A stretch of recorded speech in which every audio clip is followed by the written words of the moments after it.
हरे कृष्णा। मेरे नाथ, मेरे नारायण, मेरे द्वारकाधीश, यहाँ पे हम सबको कहते हैं कि इस व्यक्ति को परम शांति मिलेगी। कौन सा ऐसा व्यक्ति होगा, कौन सा ऐसा कर्म होगा जिसकी वजह से सामने वाले व्यक्ति को परम शांति मिलेगी। यहाँ पे मेरे नाथ, मेरे केशव यहाँ पे कहते हैं, अध्याय 2 श्लोक नंबर 71। यहाँ पे मेरे नाथ नारायण, मेरे केशव कहते हैं, विहाय कामान्य सर्व सर्व पुमास चरित निस्पृह निर्ममो निरंकार च शांतिम अधिगच्छति। अधिगच्छति, ऐसा कौन सा व्यक्ति है जिसको परम शांति मिलेगी।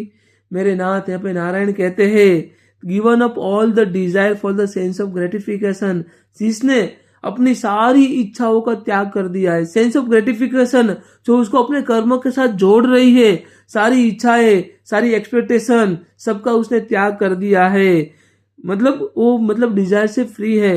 Who has totally surrendered unto me, जिसने भगवान को अर्थात पर मेरे आराध्य मेरे नाथ कहते, जिसने मुझे समर्पित कर दिया है, जिसके अंदर फॉल्स ईगो नहीं है।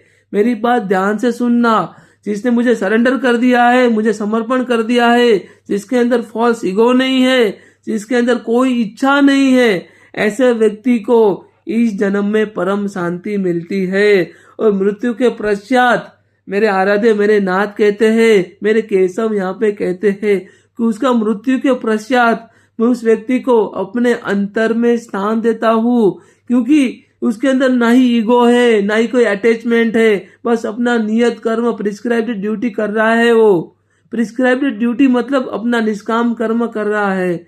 उसके अंदर ना ही फॉल्स ईगो है, ना ही सेंस ऑफ ग्रेटिफिकेशन है, और उसके अंदर कोई जो भी कर्म कर रहा है कभी भी अपनी उसकी प्रोप्राइटरशिप नहीं है, और कभी भी उसके अंदर फॉल्स ईगो, अहंकार और मतलब ये मैंने किया है, ये मेरे थकी हो रहा है, ऐसा उसके अंदर कुछ भी नहीं है। ऐसे व्यक्ति को मैं इस जन्म में परम शांति दे देता हूँ, सुप्रीम ट्रैंक्विलिटी दे देता हूँ।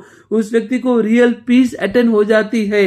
इस जन्म में मैं शांति देता हूँ और मृत्यु के पश्चात अपने अंतर में, अपने हृदय में, अपने वैकुंठ में, अपने गोलक धाम में स्थान देता हूँ। ऐसे मेरे नाथ नारायण यहाँ पे हम सबको समझाते हैं।